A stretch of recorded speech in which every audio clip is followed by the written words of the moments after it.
I'm Nick Knudsen, joined by Will Miles. Welcome to Stand Up and Holler. On this week's episode, we got another commitment along the offensive line. Will posted an article about spending money wisely in the NIL era. We heard a couple head coaches in the SEC talk about that. We'll talk about that during our bonus episode this week. For 6 bits, Billy Napier is starting a new tradition, and we'll wrap up paying homage to the voice of the Gators, Mick Hubert, who announced that he will be retiring from the booth after this weekend's baseball series against South Carolina. Will, all kinds of news across the college landscape this week. Pretty fired up to dive into this tonight. I got to be honest. I'm usually, I'm usually all Gators all the time.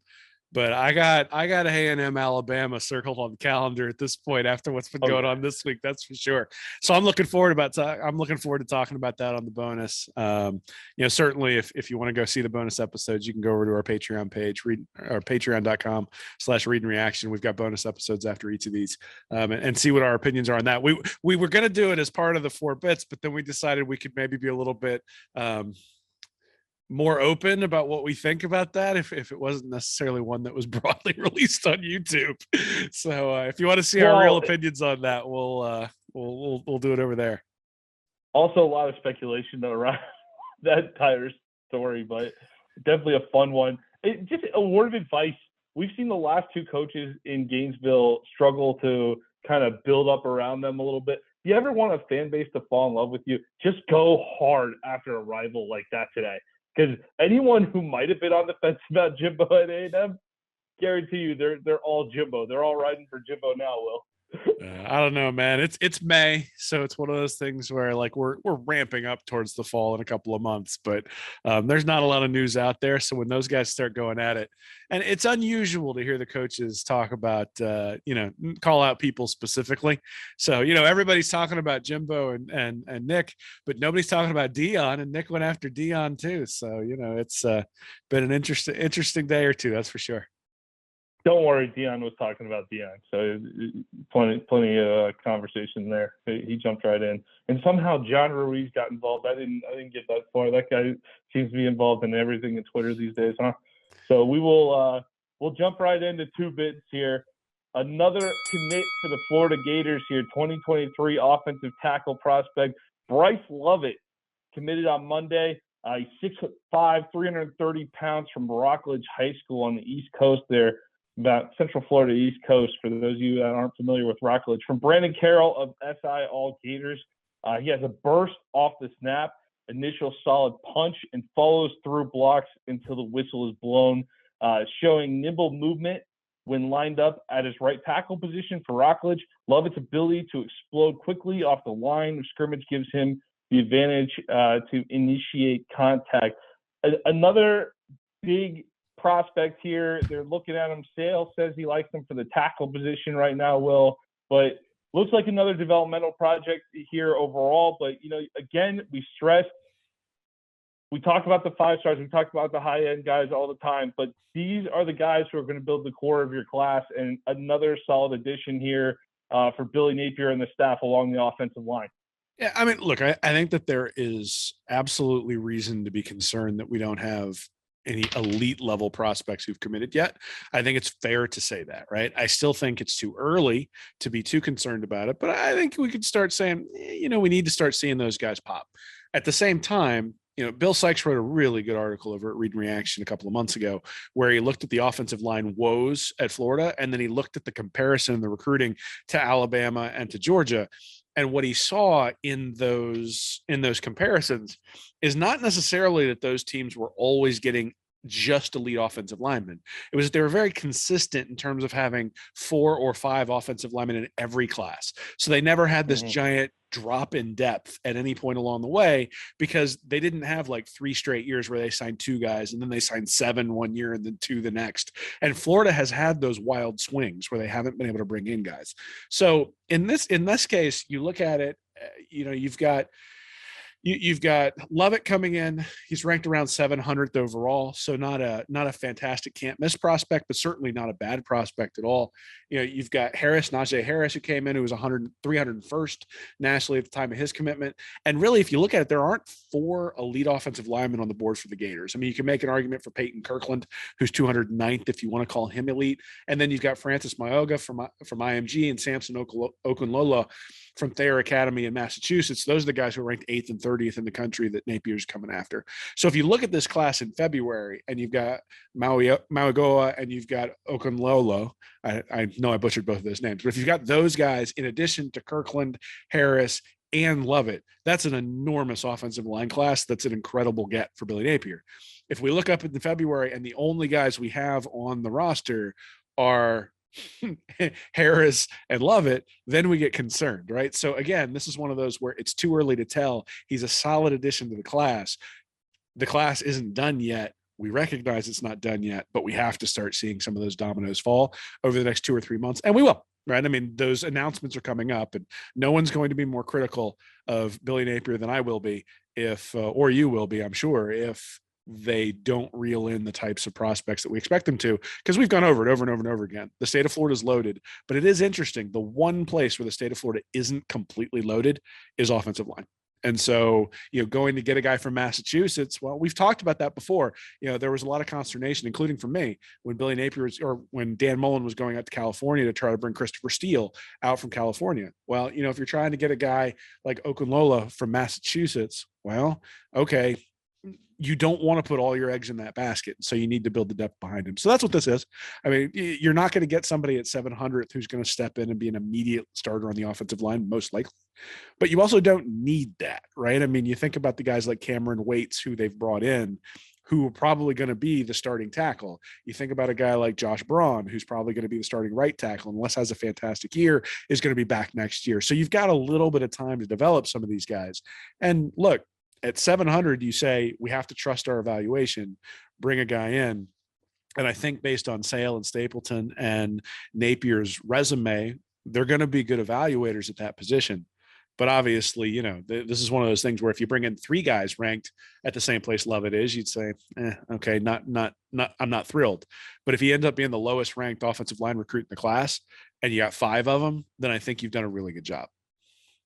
This is the type of guy who should be a Florida Gator year in and year out. 6'5", 330, solid tackle prospect from the East Coast, couple hours from Gainesville here. Great. I think it's a great job. It shows they're focusing on the state here. I mean, we saw last year alone, Will, you want to talk about some of the struggles with recruiting. Blanking on the kid's last name, he's 3-star prospect Leighton, something I believe is his first name, Leighton. He ended up from Orlando, ended up committing to UCF over Florida, ended up at Vanderbilt, by the way, for those of you who never finished that story. We're working on the preseason magazine. I was carving through my Vandy notes and saw he ended up at Vandy, flipped from UCF to Vandy there. But that was a big conversation last year during the recruiting cycle, Will. So again, while some of you might not be jumping out of your seat for another 3-star tackle here, keep that in mind. That a year ago we were talking about losing a kid to UCF and that kid being kind of critical of our staff's recruiting efforts last year. So look, I mean, so first off, his name's Leighton Nelson. That's the guy you're talking about. And yep. Yeah, things have improved, right? I think things have improved, but nobody should be jumping up and down about a 3-star offensive line recruit unless he's part of a larger class that has a 5-star and 3 4-stars or something like that in front of him. And he is going to be tasked with beating those guys out. Because look, there are plenty of guys who are ranked 700th who get drafted. They get drafted at a much lower percentage than the guys ranked 30th, but there are plenty of guys ranked 700th who get drafted. The reality is, though, is you want that guy to earn his starting position by beating out the guy who's ranked 30th or 50th or 70th or whatever it is, because the rising tide raises all boats, right? You get guys who are talented in there. You got a guy who's a developmental prospect and raw but has talent, and now all of a sudden, as the skill develops and as the precision develops, that guy can overtake somebody and win some of those competitions and push the guys in front of him. So look, I think Lovett can be a really good player. Florida's had a lot of 3-star guys who've come in and been effective offensive linemen, but you can't rely on 3-star talent alone. And so that's the rub, right? I mean, you sit there and say, yeah, a 3-star guy can turn into a star, but is he going to turn into a star? And the answer is not at a rate that's high enough that this is all you want. Now, again, only 5 prospects, right? Around this time, Mullen, I think, had 10. And I think 7 of them were ranked below like 350th or something like that. But this isn't looking that much different than that transition class or than the bump class that Mullen had in 2019 thus far. So we do need to say that, right? I mean, when you think about the criticism that Mullen got, the criticism he got from me, Napier's not too far off from that. And so we're going to have to see some of these dominoes fall. Now, his visitor list has been much more solid. The way the organization and the university has come around, sort of from a resource perspective, the fact that things seem to be more organized, all those things are good signs. I'm very interested in process. I'm not real. I mean, at some point you got to be concerned about results, but you got to be concerned that the process is correct too. All those things look to be in Napier's favor. But look, at the end of the day, if the guy goes out there on the field and goes 3-9 every year, I don't care whether he's got a good process. Like, you got to win some games. And it's the same thing with recruiting, right? I mean, if you don't bring in top 5 classes on a regular basis, I don't care whether you've got a good process and an army and all that sort of stuff. At some point you got to deliver. So look, there's still time to do that. There are still guys on the board. We talked last week about the sort of D-Day in July, though one of those got moved back because Derek LeBlanc isn't going to be announcing that on July 23rd, I think it is. But we're going to hear from Kamani McLean pretty soon. We're going to hear from AJ Harris pretty soon. We're going to hear from Peyton Kirkland pretty soon. Those dominoes are going to fall. Trayon Webb, those dominoes are going to start to fall. And those guys, there are going to be a fair amount of them who come to Florida. The question is going to be, are there going to be as many as Texas A&M, as many as Alabama, as many as Georgia? Is it going to be more like LSU, or is it going to be 7th, 9th, 10th, somewhere in that range in terms of the overall ranking? And, look, I think we all saw what happened with Dan Mullen when he had talent at that level. You're going to have to be perfect.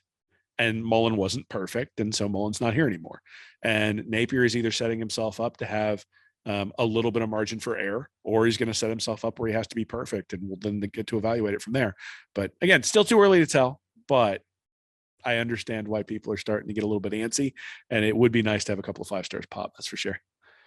Another interesting note, I believe it was in the Carroll article on SIL Gators. Those guys are great over there. Yeah, I'm sure plenty of people read that website.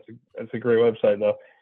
They do a good job with their coverage. But I believe Carroll also mentioned that Lovett gave his commitment to the staff at the spring game, meaning the smiley face sunglasses emojis that we see are actually turning into prospects. So that was something we joked around about early on, like, yeah, we're seeing a lot of these emojis, but where's the follow commitment?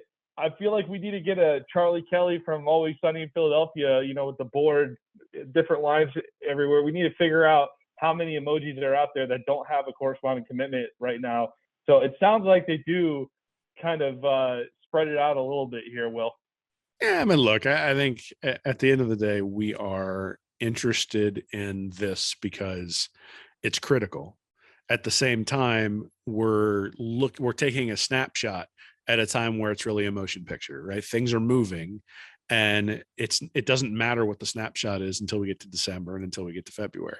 Now, we can look at it along the way, and we can predict, and I can sit here and say, see, I was right, and all that sort of stuff. But the reality is that Urban Meyer only had 4 guys signed, I think, until like November for his bump class. And so if it's not a problem to only have a couple of guys signed, it becomes a problem. Like, if 3 or 4 more 3-star guys commit in the 500 to 900 range over the next month or so, then it becomes a problem, because then you have to hit on every single prospect that you're going after in order to salvage a top 5 class from that. We're not there yet, but that's kind of where Mullen was back in April and May of 2018 for his 2019 class. Was he had put himself in a position where he had no margin for error. And so the class actually closed pretty strong, wound up like 9th. But you go back and look at that 2019 class, and it just didn't produce much at all. And the guys who did produce are gone, and the guys, there's a couple of super seniors on the team still from that. But from the standpoint of what did they do on the field, there's a reason that the team wasn't very good last year. And it's because those guys were the ones who were supposed to take the mantle, and they were not able to do so, at least not in a really effective way. So this is the class that's going to determine Napier's future in Florida long term, and he's going to have to build it out. Still time to do it, but we're watching. All right, let's move on to 4 bits. You wrote an article today on readandreaction.com. Be sure to check it out if you haven't already. It's called, Does NIL Make Three-Star Quarterbacks More Valuable Than Before? Will, you're asking here, I read through the article here, you're asking how you want to make sure that people are spending their money in the NIL era wisely. And you make a good comparison in there, the NFL salary cap. You talked about this. We saw this for the last decade here. Russell Wilson and the Seahawks were always the big example. But right now you went with Joe Burrow and the Bengals, where the Bengals are getting incredible value from a young quarterback versus the Packers, who had to go all in on their quarterback salary, and they don't have the room to spend it elsewhere. You're talking about that with the NIL era here after Tennessee allegedly made an $8 million commitment allegedly to a quarterback allegedly. And you want to see how that plays out over time. There's going to be different approaches to this system, but it's going to be interesting to see how it plays out. And you run through a bunch of different scenarios in your article. Yeah, well, I mean, so look, there's no doubt that a five-star quarterback's really valuable. If you bring in a guy like Tua, or you bring in a guy like Bryce Young, obviously that has an impact on your program. A guy like Tim Tebow can change your program around and can change the culture and can also win you championships. So I'm not poo-pooing five-star quarterbacks at all. What I'm saying is that in the world of NIL, there is going to be a limited amount of resources. And that's kind of what I think Saban's getting all upset about, is he doesn't have unlimited resources anymore because, essentially you're capped by how much your boosters and how much your collectives are willing to spend on name, image, and likeness.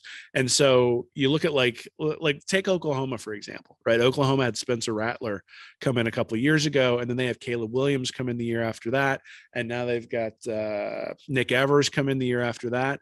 And if you had quarterbacks of that ilk who have the opportunity to make real NIL dollars, would they distribute more evenly across other teams now?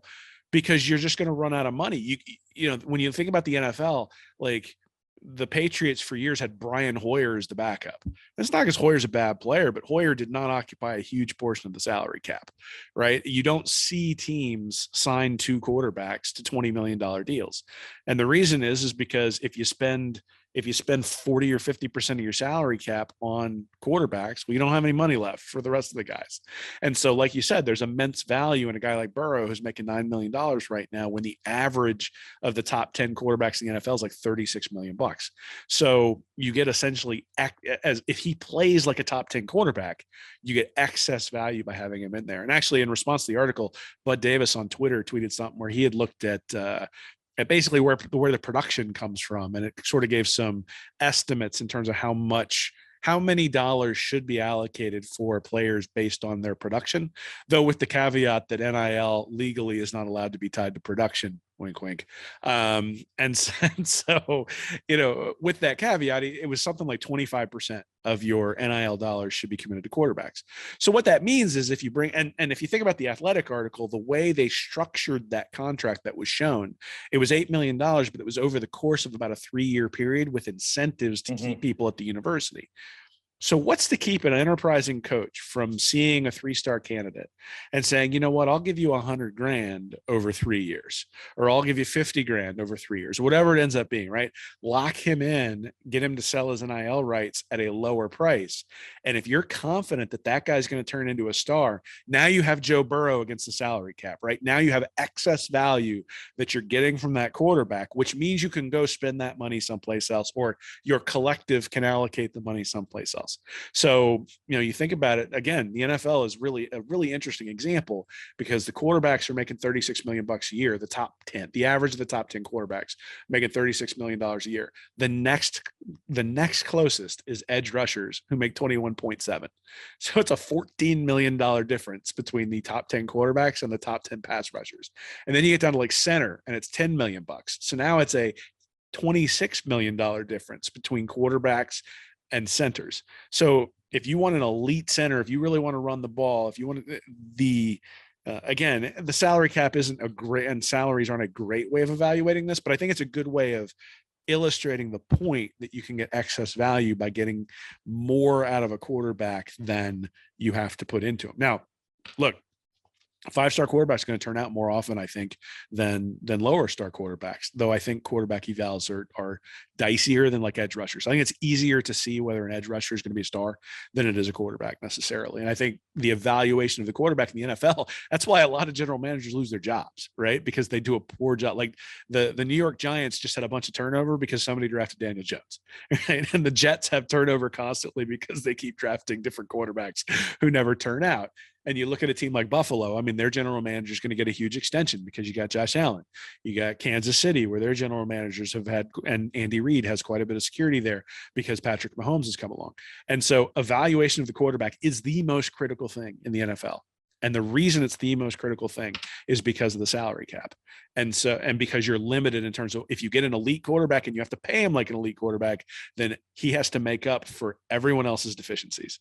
And that's kind of what I think is going to happen with NIL. If I were a quarterback and an Akron was offering me more money or the collective at Akron was offering me more money than the collective at Alabama, why am I going to Alabama? Like, if it's life-changing money, right? I mean, if we're talking like, $800,000 or 1.6 million or whatever it ends up being, like if it's life-changing money and I get to play and I'm going to get to play on Saturdays and people are going to see me play. And if I'm good, I'm still going to make it to the NFL. Like, Saban's going to try to sell, hey, I'll get you to the NFL, but can Jimbo not sell that? Can Napier not sell that? Can, Drinkwitz at Missouri? Well, he can't sell that, but there's a bunch of people who can sell that in a way that's just as effective as Alabama. Whereas in the past, I don't think you had that advantage because, essentially because the money was under the table and because, everything was alleged. There were advantages that you could set up with analysts and all of the different stuff. And that just isn't going to be enough anymore. The time we're in right now, it's very interesting for a whole bunch of reasons. One of the things Jimbo said in his press conference, that, by the way, we're recording this Thursday night, so this is all fresh from today. That's why we're so fired up about it. But one of the things Jimbo said in his press conference is that he'd like to see a standardization of NIL rules so everyone's clear about what's what across the nation. Right now, we don't have that. And I think that's intentional, because I think they're taking some time. I think basically it seems like the courts have put the NCAA in a position where they're saying, you got to figure out how to make this happen. But the NCAA is now sitting back, letting things happen, and then going to figure out where the guardrails are at a later date. This is not going to look the same 5 years from now. I know we keep stressing that, but I'm waiting for the situation. Right now, it's all excitement. It's kind of like the NFL draft was just here, right? It fired up. Oh, yeah, our first-round pick. I feel like that's a good pick. Every year around this time of year, we get fired up about who our team picks in the NFL or who our latest signings are in that offseason. They will bust out. There are going to be some of these guys that are terrible, that don't live up anywhere close to the hype they're getting. And I'm waiting for the moment to when that 5-star quarterback, let's just point out it like a Tate Martell, for example, comes in, all the hype in the world, gets a nice fat NIL deal, gets beat out by multiple guys on the roster, ends up transferring. Like, when is that guy going to go to a school, not live up to the hype, and then a power booster is just going to be done with that arrangement? And maybe the boosters even violated the contract. Technically not a booster, NIL, collective member, whatever these terms are. Like, we can't call them boosters, right? Because it's not affiliated with the school. I don't know. Whatever. You get the point. But like, one of these deals is going to go south in terms of performance, or they're going to renege on the money. Nevin Shapiro at Miami years ago, where'd that money come from?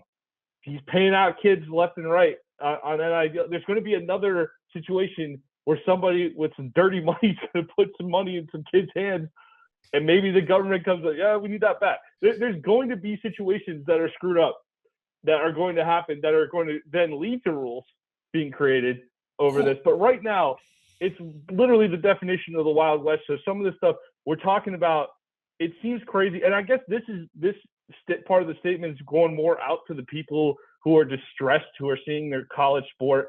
They're not interested in it turning into the NFL. They're not interested in talking about it in NFL terms. I do understand on one point, but we're at a point in time where it's finally time to deal with these issues, and we got to move forward in some way, but we just got to figure out where the happy medium is to exist, where players can take a little of this pie that's so massive now, which they deserve, without all the chaos that we currently are setting ourselves up for with the current arrangements. Well, I mean, I think the point of the article today was to say this is a new era and there are new edges, and everyone has always tried to find an edge, right? And whether that was, somebody who wink worked at a Dodge dealership and got to drive a car, but working involved or coming and somebody playing on your buying phone, all their players, for example, right? or something like that. I mean, look, someone has always looked for an edge. You go back into the 80s, I'm sure you'll find examples of accusations of steroid use and that sort of stuff too. And no, not the 80s. Well, and Lawrence Phillips got to play for Nebraska after there were lots of accusations that a player would never get to play for a team after those accusations came out, right? So I look back and I go, was the Nebraska era really that clean and and tidy and all that stuff? Like, we remember it fondly because and for many of us it was our youth. We remember those years fondly because we, you think about sports and the purity that you feel as a kid or as a young adult who's watching those sorts of things. And then as you get older, you realize that everything's imperfect and that everything has its flaws and everything has its warts. But God, just look at the last 10 years of college football and how much it's changed. And the players and the transfer portal and the movement that they had. So even before NIL, like we had it wasn't too long ago that a guy like who was the corner from Utah who transferred to Florida, Ryan Smith, right? He was like the first guy that I can remember being a graduate transfer, right? And then Russell Wilson goes right away to Wisconsin and all that sort of stuff, right? So it wasn't that long ago that was unthinkable, right? That someone would transfer and get to play without having to sit out just because they graduated from school. Yeah. Now, what I will say is, and it's an interesting concept, which is that everything for all of these universities is done at the state level, right? It's not like the NCAA comes in and funds the University of Florida. Like, the University of Florida is funded by the state. And a lot of the things that get funded by people who donate. So, there's a reason why there are a bunch of buildings with people's names on them, right? And it's not just in the football complex. Now, everything in there is named Ben Hill Griffin or Heavener, but there are other places on the university that have names on them because people have donated money to have their names on them. So they're supported by the state and they're supported by the donations, which means that the state feels like it should have some say over these sorts of things. And that's the way our court system works. So the idea that the courts are going to come in and say, you need an overarching rule, that's not how the courts work. In fact, in many ways, I think the complication here is that you run into antitrust problems if you start at the NCAA level dictating what can happen. I think if the NCAA came in, and I'm not an antitrust lawyer, my uncle is, but I'm not. I think if the NCAA came in and started dictating what NIL could and couldn't be, and put any sort of cap on compensation, I think there would be consternation from the players who would sue, but I think you'd have consternation from the conferences who would sue too. I don't think the conferences want to be told what to do. And you got some coaches who are out there complaining, which sounds like sour grapes when they're making $10 million a year. But I think there are some complex legal issues that are going to have to be worked out here. And like you said, they're going to be worked out over time. But I still look back at college football 40 years ago, and 30 years ago, and 20 years ago, and 10 years ago. The reality is you and I went to the University of Florida. We're going to watch no matter what happens. And the product is excellent on the field, no matter what happens for college football. And so, people transfer around, and there are going to be some things that are negative, right? I mean, the idea of a Tim Tebow is going to stay around for 4 years, that's not going to be the norm for a guy who's that level of a star. But we're also not talking one and done. And one of the things I actually think that NIL may end up doing is, like I said earlier, the structure of that contract with that the Athletic showed incentivized the player to stay, incentivized him to not transfer. And so if you're someone who just thinks it's free agency and people are going all over, that's partly because, I think I said this last week or 2 weeks ago, it's partly because we had a broken system and we're taking this new system and we're superimposing it on top of it. And when you superimpose it on top of it, there's some stuff that doesn't fit. It's just like if you go to a company that never had any sort of job descriptions or any titles, and all of a sudden they're like, all right, we've got these titles we're going to put in place, and now we're going to make these titles fit on all the employees who have been here for 25 years, right? And the employees who've been here for 5 years. And we didn't hire that person with this structure in mind, so where do they fit? And it's never a perfect fit. And I think that's what's happening right now, is that you've got the NIL come in. The states have decided their own rules. The NCAA either won't or can't get involved, and you're trying to superimpose this structure onto a system that didn't have this structure before. And what will happen is 2 or 3 years from now, even if the structure changes slightly, it's still not going to change a ton. And so what will happen is that the structure will eventually get locked in. People will sort of realize where they can manipulate it, where they can't, and things will settle down. Now, the place that you really have an advantage is if you figure out how to manipulate it very early on, before people start clamping down, before people figure that out, right?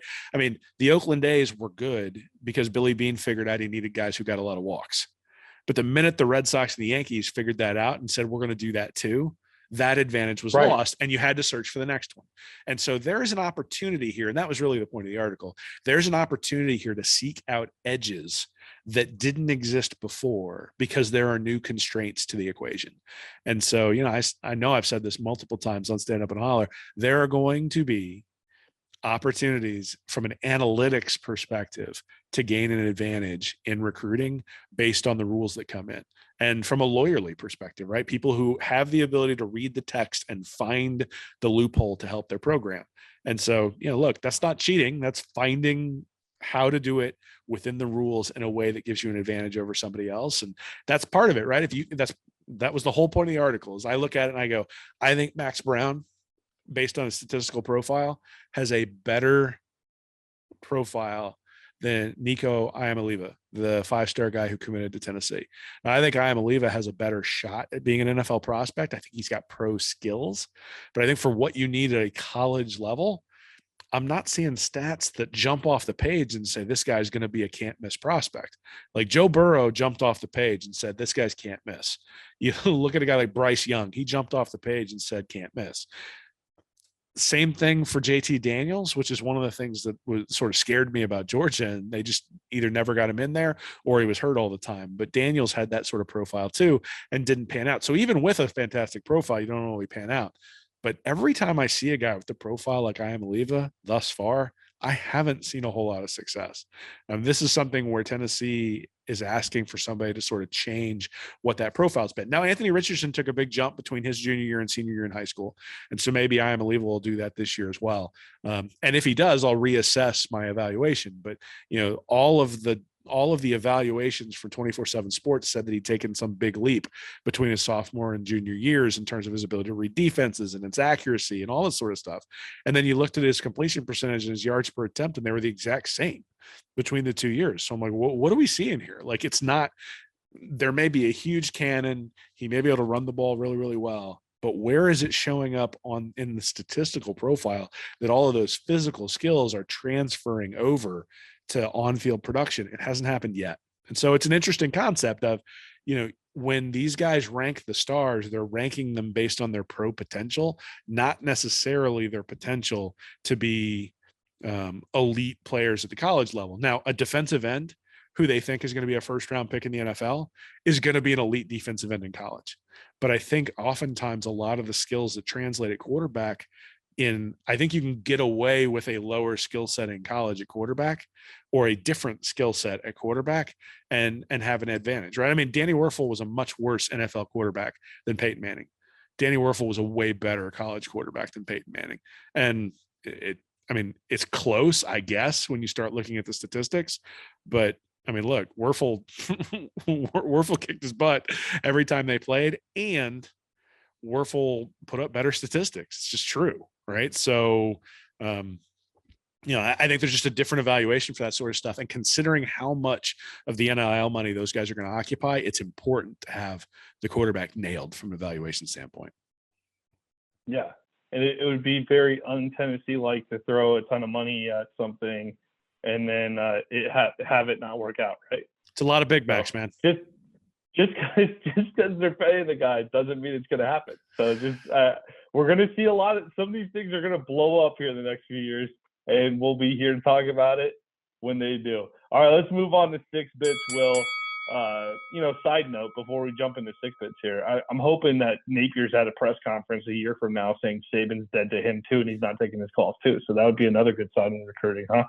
So Let's jump into 6 bits here. Billy Napier speaking at the Northwest Florida Gator Club in Pensacola, according to On3 Sports, confirmed that Florida will be starting a new tradition wearing black uniforms around Veterans Day each year. It won't start this year. It's going to start in 2023, but the black jerseys, they'll be introduced in the second season there. And the point of that is to honor our nation's veterans. So Napier said, we will do this in the 2023 season. This will become a little bit of a tradition.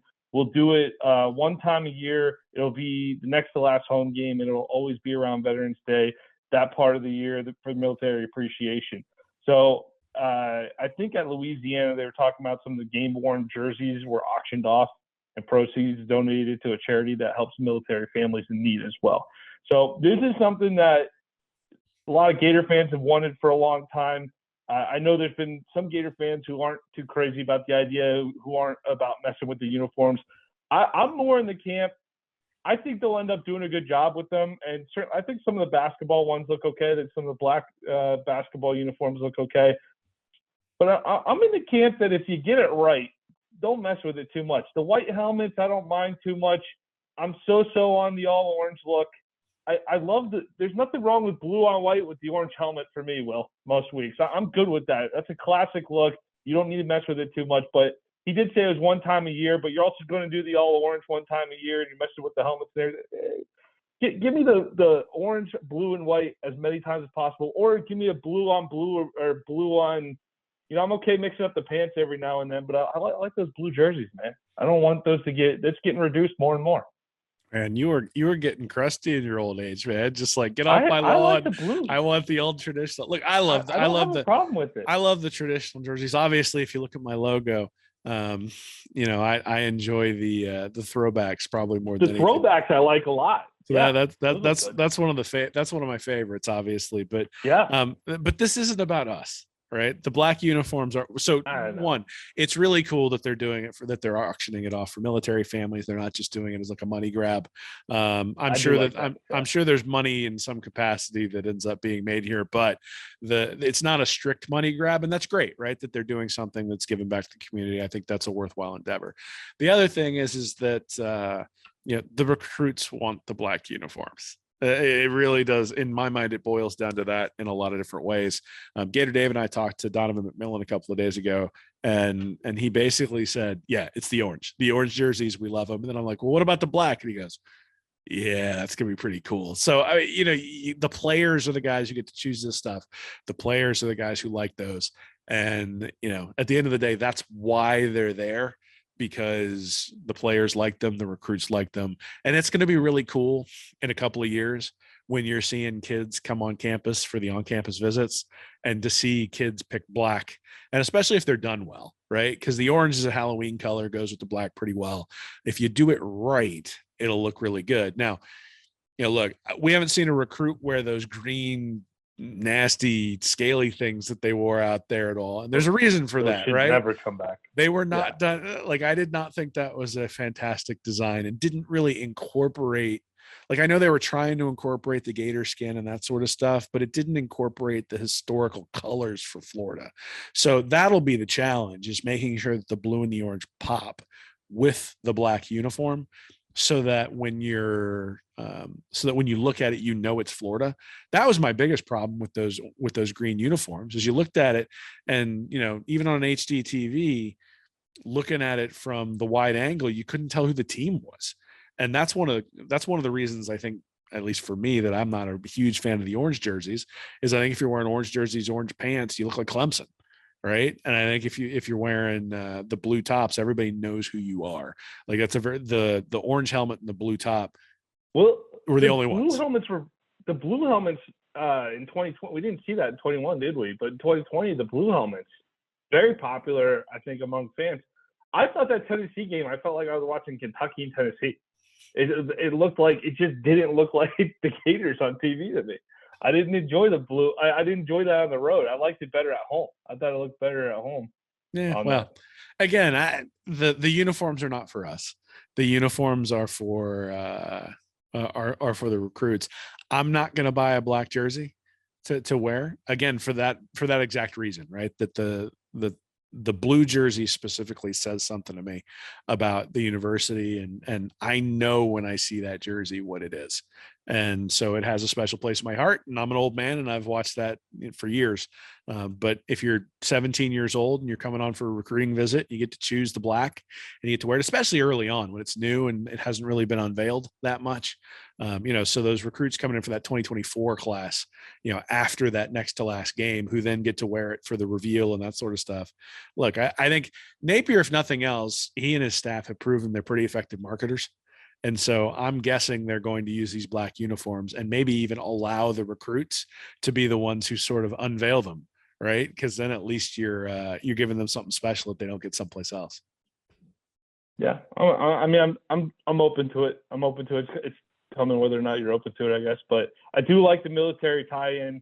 If they use it to auction off, and that becomes a little bit of a tradition, I do think that's a cool. I do think that's a cool backdrop to that story. So just wanted to mention that this week here. Big news today on Thursday. They announced Mick Hubert after 33 years. Let's move on to $1. After 33 years, Mick Hubert is calling it quits here, retiring. He's 68 years old. He informed Scott Strickland earlier this week that he is retiring following the Florida-South Carolina baseball series this weekend.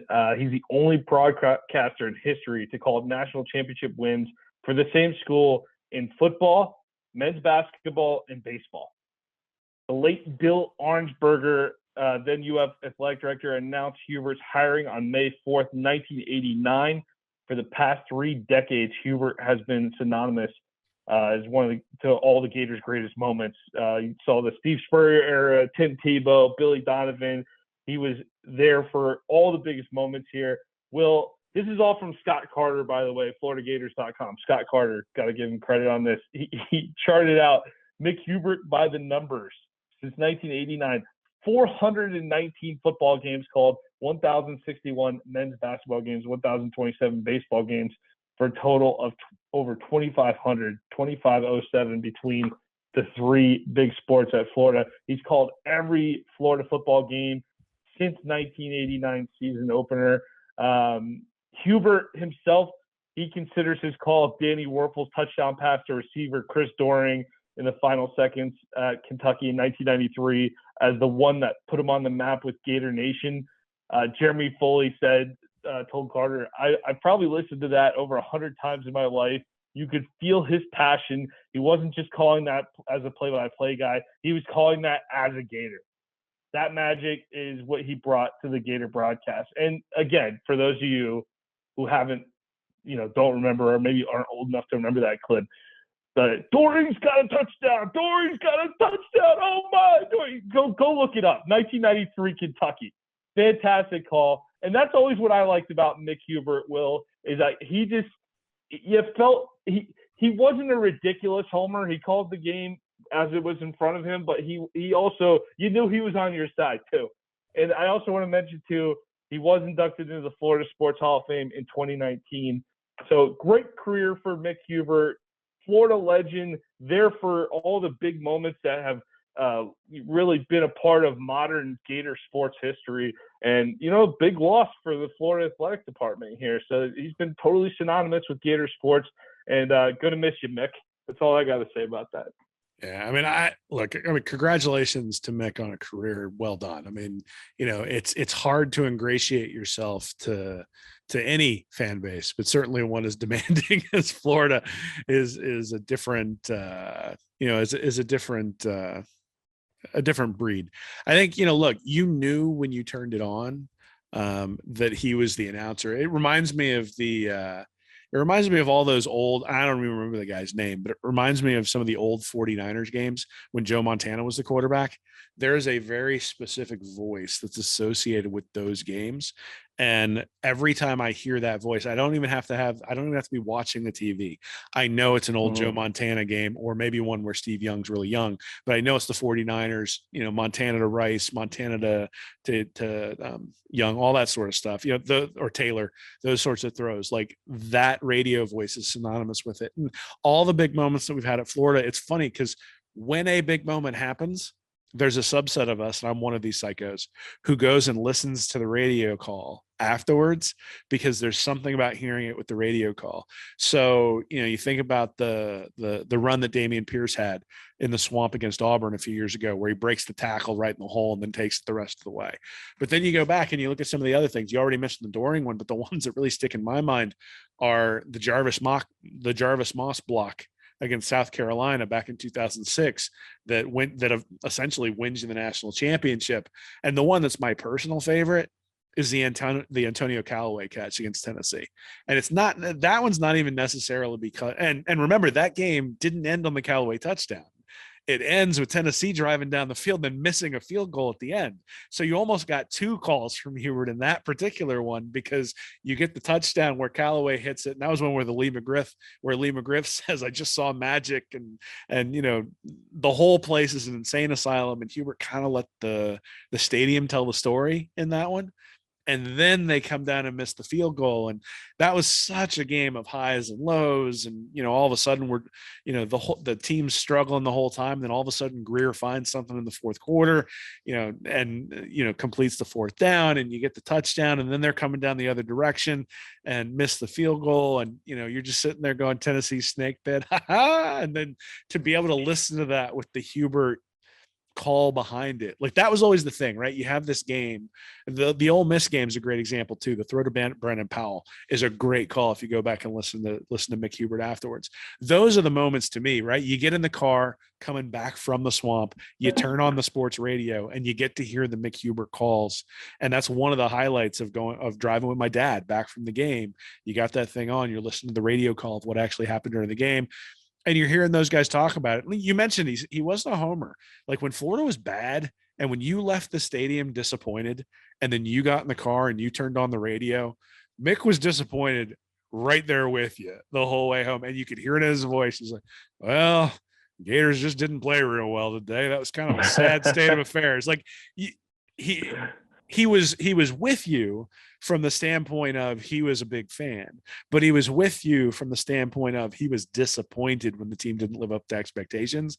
And that's different than a homer, because a homer is the guy who's like, well, nothing to see here, even as things are like collapsing. He was never that kind of guy. So look, a career well done. All of the moments I've listed are things that, I'm sure everybody has listened to, as they've been growing up. And, you got the Doring call, which was a little bit before my time in terms of listening to this sort of stuff, but you go back and listen to that and understand where the gravitas for Hubert comes from. And then it's just sort of built over time. And like I said, every time I hear that guy's voice, I'm going to think about him in reference to Florida. It's the same thing with Vern Lundquist, right? You hear him and you think CBS Saturday football. I miss Vern, right? Like he's not there anymore and I miss him. And it's been like 5 or 6 years and I still miss him. And it's going to be the same thing with Mick Hubert. It's going to be 4 or 5 years from now, we're going to hear the radio guy come on and be like, it's not Mick Hubert. And, the next guy is probably going to be great. I'm sure they'll do a great job picking him, but he's got some big shoes to fill, that's for sure. Well, it was interesting because it kind of feels like it came out of nowhere here a little bit today here. And I think he said that there was nothing specific that was spurring it on. They say he's going to retire down to, I think they're going to move to Sarasota, it said in the article Carter mentioned. But, he's probably just looking for a change in his life. He's probably made enough money, enjoys his time there. It's a lot of time, too. They're talking about when football season overlaps with basketball and then basketball overlaps with baseball. That's a heck of a schedule to keep there. And as you saw, 2,500 games, Gator games he's calling there. So, he stayed busy. You mentioned Vern, though. It feels like Mick's got more in him. But on the other hand, there's probably that happy medium of it's good time to walk away, too, in some aspects. Like Vern Lundquist, some of these announcers, they hold on way too long. So it's kind of like Mick's walking away in his prime, and you get to remember him the way he was. And I think that's a good way to go out. So good for Hubert. It's a new era of Gator football, new era of Gator basketball. So really kind of you're going to bring in a new announcer with that too. So, kind of good timing in terms of the program as a whole to restart on a lot of different fronts here, it looks like. The other thing I was going to mention here is just I wonder how much we're going to see of him. Maybe he'll be I'm sure he's going to be a popular interview request here. Maybe he'll be a part. Maybe we'll get some Gator documentaries going or something down the road. We'll see some more presence from Mick Hubert in those. I don't know. maybe he'll be doing some things associated with Gator athletics still. I'm sure it's not going to be the last time we ever hear from Mick Hubert. No, I mean, I'm really interested to see what he's going to do. He mentioned a lot in the going away article that this is something that's been weighing on him for a while, and that, you know, that he felt like God was leading him to do this and do other things, which to me suggests that he recognizes that he's been blessed to have the forum that he has, and that he's going to try to use that forum for something beyond, you know, he sort of called it going to the playground every day or something like that in the press release, which I agree with, right? I mean, doing this sort of stuff and focusing on football is fun. Like, we do it as a hobby at night, and, you know, we're trying to build into something, but it's not paying the bills. it's not paying for the children right now. But Mick Hubert got to do that for 30 something years and was able to pay the bills and raise the kids and do all that sort of stuff. So that's awesome that he got to do that. At the same time, he's one of the most well-known voices in the state, and he's a very well-known person just in general. And so, you know, he's going to be able to open doors that other people can't.